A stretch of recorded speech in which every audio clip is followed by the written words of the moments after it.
Good morning बेटा। आज हम हिंदी व्याकरण का पाठ 3 पढ़ेंगे, शब्द रचना। जैसा कि बेटा आप जानते हो कि भगवान ने असंख्य लोगों को बनाया है। हम लोग रोज न जाने कितने शब्दों का प्रयोग किसी न किसी रूप में करते हैं, जैसे मेज, कुर्सी, घर, किताब, कलम, दवात, फल, फूल आदि। आप देख सकते हैं कि ये सभी शब्द अलग अलग ध्वनियों अर्थात स्वरों तथा व्यंजनों के मेल से बने हुए हैं। उदाहरण के लिए हम खिलौना शब्द की रचना लेते हैं। ख प्लस छोटी ई प्लस ल प्लस औ प्लस न प्लस आ, खिलौना। अतः हम कह सकते हैं कि वर्णों के सार्थक समूह को शब्द कहा जाता है। हिंदी भाषा में शब्दों को 3 आधार पर बांटा गया है। नंबर 1 उत्पत्ति के आधार पर, नंबर 2 बनावट के आधार पर और नंबर 3 प्रयोग के आधार पर। आइए उत्पत्ति के आधार पर देखते हैं। उत्पत्ति के आधार पर शब्द 4 प्रकार के होते हैं। नंबर 1 तत्सम शब्द, नंबर 2 तद्भव शब्द, नंबर 3 देशज शब्द, नंबर 4 विदेशी शब्द। तत्सम शब्द, तत्सम शब्द का अर्थ होता है उसी के समान।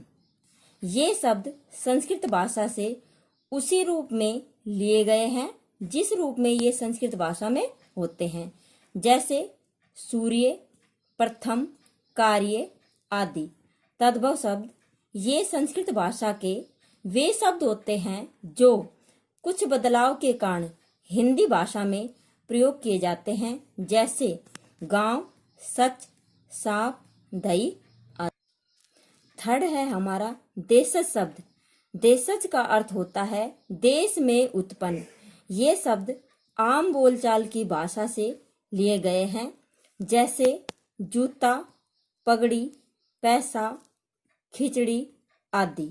विदेशी शब्द, दूसरी भाषाओं से हिंदी में आए शब्द विदेशी शब्द कहलाते हैं, जैसे आदमी, वकील, स्कूल, रुमाल, कैमरा आदि।